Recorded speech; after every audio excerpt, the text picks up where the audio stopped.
Hello friends, कैसे आप सब लोग and thanks for watching my channel. Friends, इस वीडियो में हम रिलायंस इंडस्ट्रीज़ के बारे में डिस्कस करेंगे। सो ये अगर आप, क्योंकि हम लॉन्ग टर्म चार्ट के बारे में इस वीडियो में फिर से एक बार डिस्कस करेंगे। सो ऑलरेडी मैंने जब ट्रेंड बताया था, ये ऑलरेडी मैंने अप्रैल में बताया था कि इसका लॉन्ग टर्म टारगेट क्या है, और आप चाहे तो चेक कर सकते हैं। And for the time being, जब जब से मैंने बताया था वहाँ से ये स्टॉक ऑलरेडी 100% से भी ज़्यादा मूव कर चुका है। ठीक है, और मेरा इसमें स्टॉक में 5 डिजिट का टारगेट मैंने बताया था लॉन्ग टर्म में।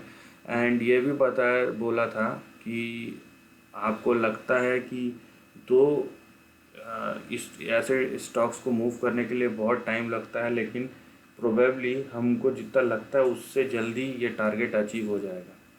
सो चाहे तो आप पुराने वीडियोस भी रिफ़र कर सकते हैं, और ऐसे ही नए और बड़े ट्रेंड को समझने के लिए वहाँ पे मल्टी बैगर्स ढूंढने के लिए मेरे चैनल को सब्सक्राइब कीजिए, और साथ ही में नोटिफिकेशन का बेल भी दबा दीजिए, ताकि जब भी मैं कोई नया वीडियो अपलोड करूँ वो आपको नोटिफाई हो जाए। सो आई होप कि मेरे प्रीवियस वीडियो से आपको फ़ायदा मिला होगा, क्योंकि ये स्टॉक ऑलरेडी 120-130% मूव कर चुका है, जो प्रीवियस बताया था मैंने ट्रेंड। अब देखिए, बात ये है ना, अभी ये स्टॉक जो है ये कन्वेंशनल बिजनेस के लीक से निकल चुका है। ठीक है, अभी ये टेक जाइंट है, पहली बात तो। और दूसरी बात, पैसा किसको चेस कर रहा है, जिस चीज़ को पैसा चेस कर रहा है वहाँ पे ऐसा नहीं है कि अब शेयर का भाव मत देखिए वहाँ पे। ठीक है, और जहाँ तक बात है कि कंपनी और कितनी बड़ी हो सकती है, देखिए कितना ज़्यादा भाग गया, बहुत अभी भी बहुत लोग हैं। बात यह है कि यहाँ पे अभी बहुत कुछ होना बाकी है, और ऑलरेडी वो अनाउंस्ड है, पब्लिक डोमेन में है। ठीक है, दूसरी बात है, यहाँ पे जिस तरीके से फॉरेन मनी और रिलायंस ग्रुप में निवेश कर रहा है, जो $1 ट्रिलियन वहाँ की कंपनीज है, तो अभी तो ये 100-200 मिलियन डॉलर वाली कंपनी है। ठीक है, और यहाँ पे हम बात कर रहे हैं $1 ट्रिलियन कंपनीज की। तो ये बात भी कहना गलत है कि इसका स्कोप क्या है। अभी इंडियन कंपनीज के लिए अगर प्रॉब्लम यह है कि पॉलिसीज़ और बिजनेस एनवायरनमेंट। ठीक है, प्रॉब्लम यह है कि हमारे देश में सिर्फ एक रिलायंस कंपनी है, तो दूसरी रिलायंस कंपनी बनने के लिए ना वैसा बिजनेस एनवायरनमेंट है अभी, ना आपको अभी जो करेंट इकोनॉमिक सिचुएशन है उसमें आपको कुछ ऐसा एक्स्ट्रा ऑर्डिनरी करके दिखाना होगा कि वहाँ पे पैसा अट्रैक्ट कर सके वो बिजनेस। ठीक है, तो फिलहाल हम इसी की बात करेंगे जहाँ पे ग्रोथ पोटेंशियल और पैसा जिस तरीके से आ रहा है, इसमें कोई बड़ी बात नहीं है कि मैंने 4-5 साल 6 साल इस टाइप का रखा था, लेकिन उससे पहले भी हो जाए। ठीक है, क्योंकि जनरली मैं 3 से 5 साल या फिर 8 से 10 साल इस टाइप का ट्रेंड देखता हूँ। शॉर्ट टर्म की बात और है, लेकिन जनरली अगर बड़ा पैसा कमाना है तो आपको बड़ा ट्रेंड पता रहना चाहिए, और जहाँ पे इतना श्योर शॉर्ट चीज़ दिख रहा है तो वहाँ पे आप बेटर है कि बने रहे। राइट, यहाँ पे देखिए आप, ट्रेंड सीधा और सिंपल ट्रेंड है इसका, लॉन्ग टर्म ट्रेंड। ठीक है, और मेरे को ज़्यादा दिमाग लगाने की भी ज़रूरत नहीं है यहाँ पे। और यही मैं चीज़ ये शायद मैं ये चौथी या पांचवी बार रिलायंस के ऊपर बना रहा हूँ, क्योंकि मेरे को अच्छे से याद है।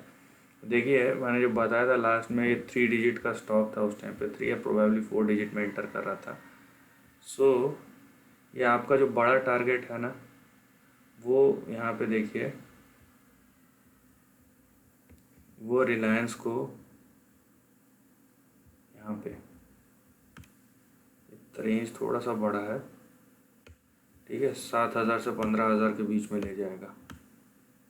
मेरा मेरा यहाँ पे प्राइस मैटर नहीं करता है, क्योंकि प्राइस मैटर नहीं करता इन द सेंस, मेरे को नहीं पता ना स्टॉक इस तरीके से जाएगा, ऐसे जाएगा, या ऐसे जाएगा, या ऐसे जाएगा। बट द थिंग इज़ कि ये लाइन मेरे को मैटर करता है कि इस रेंज के बीच में जाएगा। उसके पहले भी बहुत सारे इंटरमीडिएट है जोन, जिसको आपको देखना और समझना ज़रूरी है, ऐसा नहीं है। ठीक है, यहाँ पे देखिए, जैसे कि आपका पहला टारगेट या रेजिस्टेंस आएगा यहाँ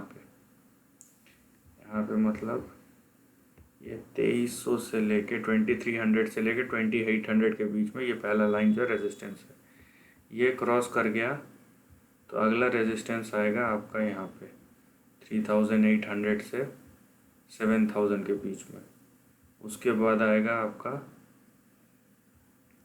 5900 6000 से लेके यहाँ पे 11000 के बीच में 11800, और उसके बाद यहाँ पे 12000, उसके बाद 7000 से 15000 के बीच वाला रेंज। नाउ यहाँ पे एक चीज़, अगर आप थोड़ा सा कंजर्वेटिव भी होना चाहते हैं, ये भाई यहाँ तक देखिए, यहाँ तक ऊपर वाला लाइन तक एक ही बार गया है। यहाँ पे ये जो 5 से 12,000 वाला रेंज है, वहाँ पे आप कंसिडर कर सकते हैं कि 2 बार गया है टेक्निकली, लेकिन ऊपर एक ही बार गया है। तो उसको भी आप अगर कंसिडर करते हैं, अब देखिए आपका जो रेंज बन रहा है वो किस तरीके से बन रहा है। ये और ये बहुत श्योरिटी है कि ये दोनों कवर हो जाएंगे। इसके ऊपर ये जो रेंज है, इसके बीच में कहीं पे भी ये हिट कर सकता है, तो वो हमारा टारगेट होगा। उसके ऊपर मार्केट कंडीशन देखेंगे, बहुत अगर ज़बरदस्त उस टाइम तेज़ी रही तो ये ऊपर वाला भी जो है 7000 से 15000, ये भी कोई बड़ी बात नहीं है। लेकिन कंजर्वेटिवली हम यहाँ पे 6000 to 12000 रख रहे हैं इस रेंज को, और इसके उस टाइम डिसाइड करेंगे यहाँ पे अगर टच करता है उसके बाद कि मार्केट पोजीशन कैसा, उसके बाद इसको देखेंगे। अदरवाइज़ देखिए, जहाँ पे पैसा चेज़ होता है वहाँ पे जाना है, मतलब इजी बक्स आपको अगर कमाने का मौका मिल रहा है, ठीक है, और इतना लंबा चौड़ा ट्रेंड, और इकलौती कंपनी है जो कैश पे कैश जनरेट किए जा रही है। बहुत ऐसी कम कंपनीज है इतने बड़े स्केल पे हमारे जैसे देश में। सो ये एक मतलब इजी एंड स्ट्रेट फॉरवर्ड आपको मौका मिल रहा है।